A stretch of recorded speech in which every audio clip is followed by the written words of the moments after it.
Bonjour chers enseignants, bonjour chers collègues étudiants. Je suis Aldo Dravo, béninois, médecin diplômé d'État. Voici ma carte d'identité CEDEAO ainsi que ma carte de médecin inscrit à l'ordre des médecins du Bénin. J'ai l'honneur de vous présenter ma production sur l'exercice intégrateur du module 5 intitulé Dynamique du système dans sa globalité. Nous allons ici démarrer avec une situation problématique sur laquelle nous voudrions bien intervenir en vue d'apporter notre contribution à l'amélioration de cette situation. Il s'agit du taux élevé du paludisme sur grossesse par la non mise en œuvre efficace du TPI-SP, entendu traitement préventif intermittent à base de sulfa-docine-pyrimétamine, et la non-utilisation du MILD, entendu moustiquaire imprégné d'insecticides à longue durée d'action.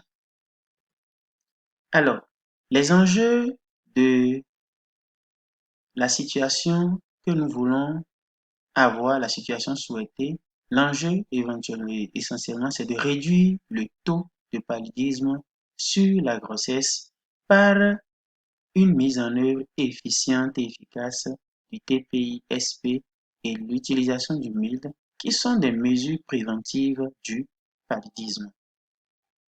Et pour ce faire, nous avons besoin des acteurs, des ressources suivantes: les agents de santé de proximité, notamment les sages-femmes, les infirmiers spécialisés en consultation prénatale, les aides-soignantes, les interprètes et également les médiateurs. Nous avons également les gestantes, notamment les gestantes au deuxième et au troisième trimestre de grossesse, parce que selon l'OMS, il y a des effets tératogènes lorsque le TPI doit être administré au premier trimestre. L'entourage des gestantes, les membres COGES, la gouvernance, les partenaires techniques et financiers. Identification des stocks, flux et variables. Disons d'ores et déjà que cet exercice nous permettra de mieux comprendre les interactions qui se doivent se passer entre les différents acteurs. Nous avons ce que nous appelons le stock, qui est en réalité la population à risque. Ici, nous avons défini ce stock sur la base des gestantes vivant dans une zone de forte endémicité palustre. Pourquoi cela? Parce qu'une gestante qui vit dans une zone à forte probabilité d'infestation palustre est à même d'attraper le paludisme, d'être infectée par le paludisme si des interventions préventives ne sont pas réalisées. Et comme flux d'entrée, nous avons toute situation de mise en échec de la politique du TPI-SP et l'utilisation du MILD. Et ces situations peuvent être le non-respect du protocole ou l'insuffisance de formation ou de recyclage des agents de santé qui sont censés mettre en œuvre cette politique de TPI. Il y a aussi la non-adhésion des agents, des gestantes à cette stratégie, à cette politique de prévention du paludisme. Et donc, lorsque ces situations de mise en échec sont sont en vigueur, cela entraînera une persistance de cette infestation palustre dans une zone. Et selon l'OMS, le TPI a été instauré en vue de prévenir le paludisme chez les gestantes. Et ce faisant, on va diminuer drastiquement cette maladie dans une zone, puisque selon la physiopathologie du paludisme, cela s'explique aisément parce que moins il y aura de femmes ou bien d'individus infectés par le paludisme, moins il y aura de paludisme dans la zone. Parce que l'anophèle ne trouvera plus lors de son repas sanguin des, des germes du paludisme qui vont se multiplier en son sein et qu'elle pourra retransmettre à un autre individu. Et donc, le flux d'entrée qui, qui constitue toutes ces situations de mise en échec du TPI va favoriser le maintien d'une zone de forte endémicité palustre. Et donc, toute gestante vivant dans cette zone constitue une population à risque. Les flux de sortie, nous en avons identifié deux, le flux de sortie A et le flux de sortie B. Le flux de sortie A représente toutes ces femmes qui ont connu leur grossesse jusqu'à leur accouchement sans paludisme, par la mise en œuvre efficiente et efficace du TPI et l'utilisation du MID. Le flux de sortie B représente les cas de paludisme et de ses complications sur la grossesse et qui ont été admis aux soins, soit au centre de santé communal de CIRSCOM ou soit à l'hôpital de zone. Notre trajectoire consiste à mettre à contribution toutes les ressources identifiées depuis la gouvernance jusqu'aux gestantes en passant par les agents de santé de proximité, chacun jouant son rôle en interaction avec les autres acteurs selon le modèle de la théorie du changement. Variable lien de causalité. Nous avons identifié une trajectoire à mettre en œuvre. Lorsque cette trajectoire sera fonctionnelle, cela permettra une participation des agents de santé de proximité des COGES à la gouvernance. Cela va créer une meilleure collaboration interpersonnelle et une bonne synergie d'action entre les agents de santé de proximité et les membres de COGES qui ici, notifions-le, sont des navigateurs, c'est-à-dire ceux qui vont jouer le rôle d'intermédiaire entre les agents de santé et les bénéficiaires que sont les gestantes.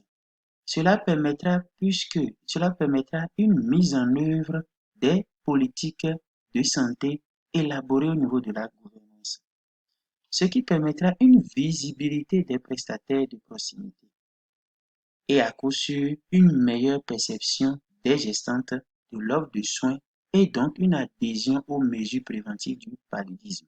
Les gestantes verront alors du coup qu'il y a de bons soins, il y a de bonnes prestations qui se donnent au niveau de ces structures de soins.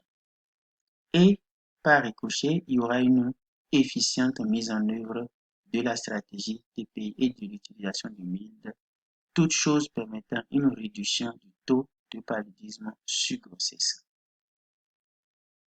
Nous allons interpréter à présent le diagramme de boucle de causalité, le diagramme de boucle causale. Nous allons reprendre notre stock et nos différents flux. Le stock, nous le rappelons, c'est la population à risque des gestantes vivant dans une zone de forte endémicité palustre. Le flux d'entrée, c'est toute situation mettant en échec la mise en œuvre de la stratégie TPI et l'utilisation du MID. Les deux flux de sortie, le flux de sortie A, constitue les gestantes qui ont connu leur grossesse jusqu'à leur accouchement sans paludisme. Et le flux de sortie B, ce sont les situations de paludisme et des complications de paludisme sur la grossesse et sur le fœtus qui ont été admis aux soins, soit dans le centre de santé communal ou à l'hôpital de zone. Nous voyons ainsi ici que lorsque notre trajectoire précédemment définie fonctionne normalement, c'est-à-dire la mise en œuvre efficace et efficiente de la stratégie TPI, SP et MID, cela va entraîner un effet, une rétroaction négative sur les différentes situations de mise en échec de la stratégie TPI. Et donc, ça va diminuer le flux d'entrée vers la population à risque. Mais notifions-le que une bonne collaboration entre agents de santé et une bonne synergie d'action entre agents de santé de proximité et les membres du projet vont faciliter un bon fonctionnement de la trajectoire, puisque la collaboration entre les agents de santé va passer une bonne collaboration entre les agents de santé va se traduire par le respect mutuel entre eux, le partage de compétences ou d'expériences de mise en œuvre. Certains agents de santé vont être confrontés à des difficultés lors de la mise en œuvre de la stratégie TPI, vont rapidement adopter des stratégies de mitigation qui vont marcher et donc en partageant ces expériences avec d'autres collègues, cela permettra de bien, cela permettra aux autres agents de pouvoir faire ainsi toutes choses permettant la mise en œuvre de la stratégie du pays. La bonne synergie d'action entre les agents de santé de proximité et les membres du COGES va permettre une bonne interaction entre ces deux agents et les gestantes. Les membres du COGES vont permettre à ce que les actions des agents de santé de proximité, leurs actions vont porter leurs fruits au niveau des gestantes. Et cela va permettre quoi? Une bonne implémentation de la stratégie TPI et l'utilisation effective du MID au sein de la communauté. Mais tout ceci est encore plus possible et encore plus effective lorsque les agents de santé de proximité participent activement à la gouvernance. Cela se traduira par une élaboration participative des procédures contextuelles de mise en œuvre de la stratégie TPI.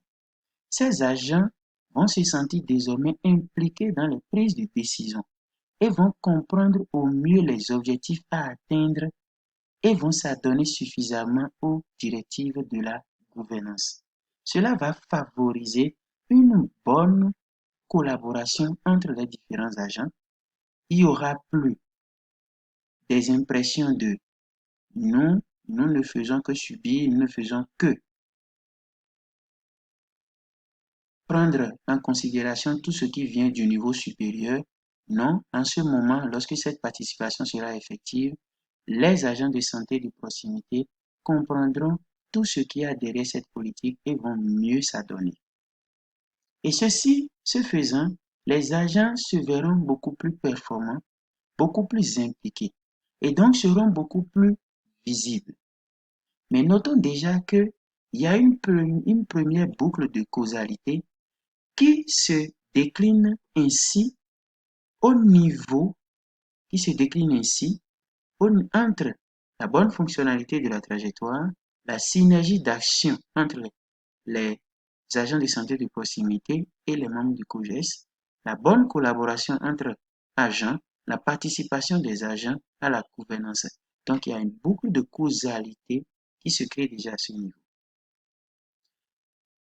La trajectoire, le bon fonctionnement de la trajectoire va sans doute permettre également une bonne visibilité des agents de santé de proximité par la mise en œuvre de toutes les politiques mises en place. C'est certes, cela prendra du temps, c'est pour ça que la flèche, le lien de causalité qui existe entre la fonctionnalité de la trajectoire et la visibilité des agents de santé de proximité, il y a un double trait qui est là. Cela montre que ça prendra du temps, mais cela aboutira à coup sûr à cela. Ce qui donne alors une deuxième boucle de causalité entre fonctionnalité de la trajectoire, visibilité des agents de santé de proximité, synergie d'action entre les agents de santé et les membres du COGES, la participation des agents de santé de proximité à la gouvernance qui donne une boucle de causalité également. Mais notons que cette visibilité des agents de santé de proximité aura des rétroactions directes positives sur le flux de sortie A. Parce que cette visibilité permettra à coup sûr une meilleure perception du travail que font ces agents de santé de proximité. Donc, il y aura une meilleure acceptabilité des soins qu'on leur propose, que ces agents de santé, désormais devenus bien visibles de par leurs prestations, les gestantes vont mieux leur faire confiance et donc vont accepter la stratégie TPI. Du coup, ça va permettre à ce que nous ayons un grand flux de sortie A, c'est-à-dire des cas de grossesse à accouchement sans paludisme. Mais notons aussi que cette visibilité-là va agir par rétroaction négative sur le flux de sortie B parce que lorsque la visibilité est là, cela va permettre la mise en œuvre de la stratégie TPI, l'utilisation du MILD, et donc ça va réduire le flux de sortie B. Et donc, plus les agents de santé de proximité seront visibles de par leur bonne prestation, de par leur bonne performance, plus moins il y aura de flux de sortie B. Et plus il y aura de visibilité des agents de santé de proximité, plus il y aura de flux de sortie A.